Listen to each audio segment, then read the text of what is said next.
Pour tous ceux qui sont fonctionnaires de l'État depuis des années, ils savent qu'au premier trimestre de l'année, il existe un glissement en termes d'opérations de paie qui doivent être réalisées parce qu'au niveau du premier trimestre, particulièrement au mois de janvier, il y a des nouvelles mécanisations et des nouvelles mises à jour qui doivent être opérées.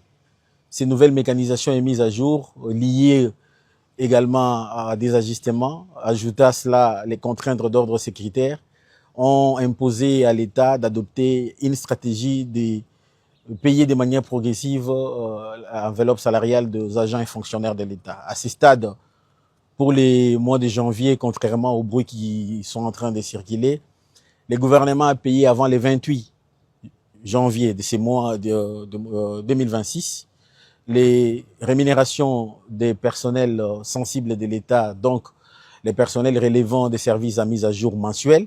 C'est notamment les éléments de nos forces armées, les éléments de la police nationale congolaise, les membres de la DINACOPé, donc les enseignants pour la ville-province de Kinshasa.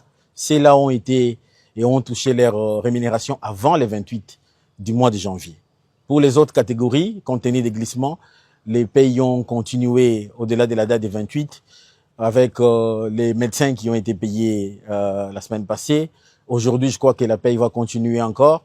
Je crois que dans les 72 heures, nous allons clôturer les opérations de la paie du mois passé.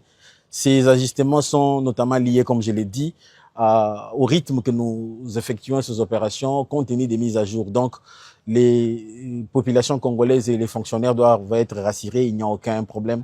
Le gouvernement va tenir compte de cet état des choses dans l'évolution de la suite des opérations.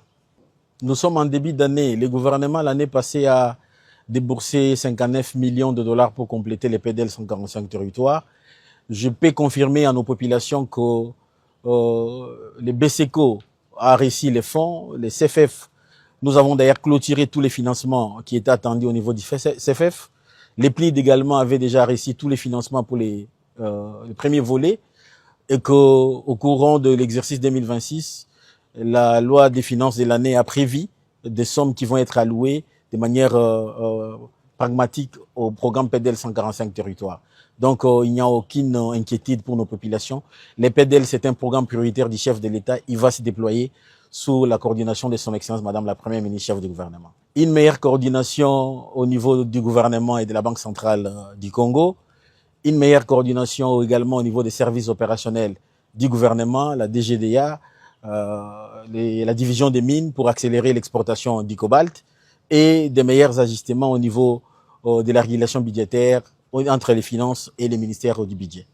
Les populations doivent se fier aux sources officielles et ne pas laisser la voie aux manipulateurs qui sont en train d'agiter dans ces contextes sécuritaires qui est le nôtre. La situation est sous contrôle et le gouvernement va continuer à assumer ses responsabilités.